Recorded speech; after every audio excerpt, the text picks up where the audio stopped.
শীতের ভোর, তেজগাঁওয়ের পুরনো বিমান ঘাঁটির উপর হালকা কুয়াশা, বাতাসে যেন গা ছমছমে এক গর্বের গন্ধ।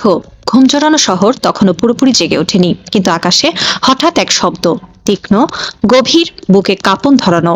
এক সেকেন্ডেই সবাই জানলো এটা কোনো যাত্রী বিমান নয়, একটি চকচকে ধূসর রঙের যুদ্ধ বিমান আকাশ চিরে গেল, আর লাল সবুজ পতাকার ছায়া পড়ল সকালবেলার মেঘে। নিচে এক তরুণ সৈনিকের চোখে পানি। সে ফিসফিস করে বলল, এটা শুধু বিমান নয়, এটা বাংলাদেশের আত্মমর্যাদার ডানা। টেলিভিশনের পর্দায় তখন লাল বক্সে লেখা, পাকিস্তান থেকে JF-17 থান্ডার যুদ্ধবিমান আনছে বাংলাদেশ। এটা কোনো প্রতিরক্ষা ক্রয় নয়, এটা এক যুগের পালাবদল, এক মানসিক বিপ্লব, যেখানে বাংলাদেশ প্রথমবার ঘোষণা করছে, আমরা শুধু উন্নয়ন চাই না, আমরা নিরাপত্তাও চাই।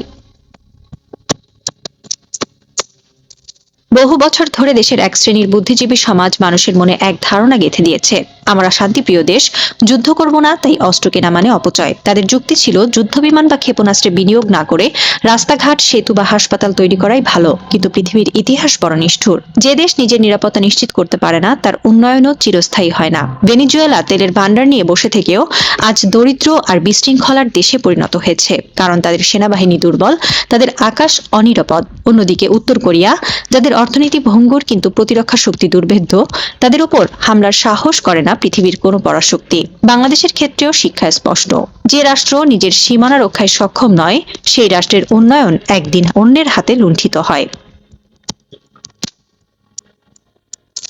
চলতি বছরের জানুয়ারির শুরুতেই এক নীরব ভোরে ঢাকা ছাড়লেন বাংলাদেশ বিমান বাহিনীর প্রধান air chief marshal Hasan Mahmud Khan. গন্তব্য পাকিস্তানের ইসলামাবাদ। সফরটি গোপন রাখা হয়েছিল, কিন্তু আন্তর্জাতিক সামরিক সংবাদ মাধ্যমগুলো দ্রুত বুঝে ফেলে এই সফর নিছক সৌজন্য নয়, এর ভিতরে লুকিয়ে আছে এক যুগান্তকারী চুক্তি। ইসলামাবাদের পাকিস্তান বিমান বাহিনীর সদর দপ্তরে তার সঙ্গে বৈঠক করেন পাকিস্তান বিমান বাহিনীর প্রধান এয়ার চিফ মার্শাল জাহির আহমেদ বাবর। ঘণ্টার পর ঘণ্টা আলোচনার পর সিদ্ধান্ত হয়, বাংলাদেশ JF-17 থান্ডার ব্লক 3 যুদ্ধবিমান ক্রয় করবে।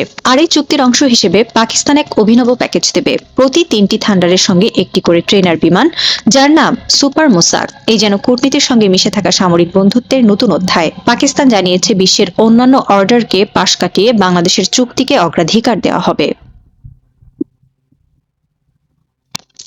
সুপার মুসাকের ইতিহাসে তাকালেই বোঝা যায় কেন পাকিস্তান এই বিমানটিকে প্যাকেজের অংশ করেছে। 1970-এর দশকে সুইডেনের প্রযুক্তি নিয়ে তৈরি হয় এই ট্রেনার বিমান। তখন এর নাম ছিল সাব MF-17। পরবর্তীতে পাকিস্তান নিজের কারিগরি দক্ষতায় এটি উন্নত করে তৈরি করে প্যাক সুপার মুসাক নামের নতুন সংস্করণ। বিমানটি মূলত প্রশিক্ষণ ও নজরদারির কাজে ব্যবহৃত হলেও এটি লাইট অ্যাটাক রোলে বোমা নিক্ষেপ করতেও সক্ষম। বাংলাদেশ এই বিমানগুলোর মাধ্যমে নতুন পাইলটদের প্রশিক্ষণ দেওয়ার পাশাপাশি সীমান্ত নজরদারিতেও ব্যবহার করতে পারবে।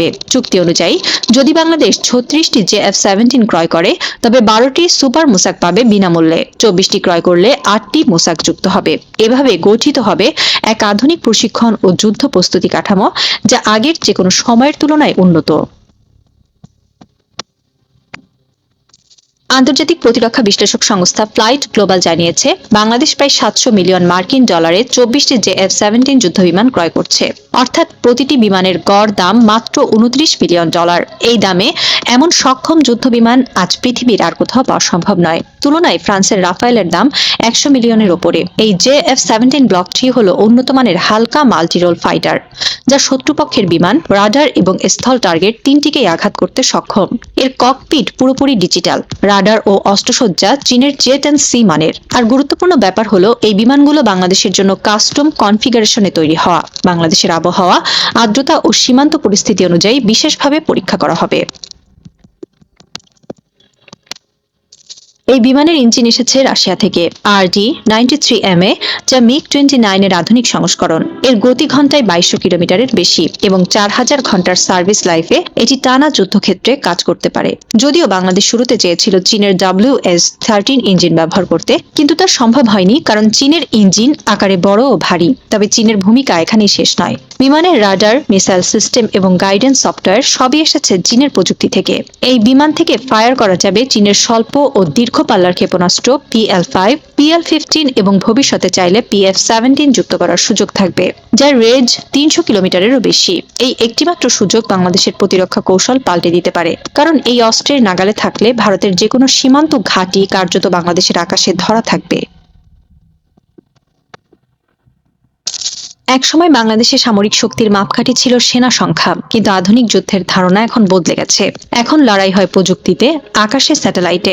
ফোর্সেস গোল্ড 2030-এর মাধ্যমে বাংলাদেশ এই পরিবর্তনকে স্বীকার করেছে। নৌবাহিনীতে সাবমেরিন, সেনাবাহিনীতে রকেট সিস্টেম আর বিমান বাহিনীতে আধুনিক যুদ্ধবিমান যুক্ত হচ্ছে একে একে। যে F-17 এর অন্তর্ভুক্তি শুধু একটি চুক্তি নয়, এটা এক দীর্ঘমেয়াদী প্রতিরক্ষা পরিকল্পনার বাস্তব রূপ। এই বিমান 20 থেকে 30 বছর পর্যন্ত সার্ভিসে থাকবে। এটি হবে দেশের আকাশ প্রতিরক্ষার মেরুদণ্ড।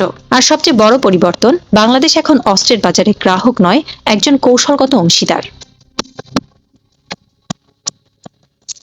বাংলাদেশে প্রায়ই প্রতিরক্ষা নিয়ে রাজনীতি হয়। কেউ বলে সামরিক ব্যয় মানে অপচয়, আবার কেউ বলে এটি জাতীয় নিরাপত্তায় বিনিয়োগ। কিন্তু এই বিতর্কের মাঝে একটি সত্য উঠে এসেছে, যে সরকারি ক্ষমতায় থাকুক, দেশের নিরাপত্তা ও সামরিক উন্নয়নে কোনো ছাড় দেওয়া যাবে না। রাষ্ট্রের স্থিতি শুধু অর্থনীতিতে নয়, রক্ষা কৌশলেও নির্ভর করে।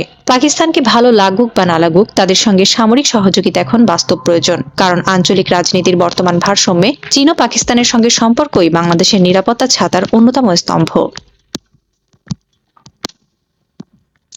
শাহজালাল আন্তর্জাতিক বিমানবন্দরের রানওয়েতে সারিবদ্ধ আলো, দূরে এক বিমানের ইঞ্জিন গর্জে উঠছে, তার গায়ে বাংলাদেশের পতাকা আঁকা। এয়ার ট্রাফিক কন্ট্রোল থেকে নির্দেশ আসে, থান্ডার 1, আপনি উড্ডয়নের জন্য প্রস্তুত। বিমানের পাইলট ধীরে ধীরে ককপিটের আলো নিভিয়ে দিলেন।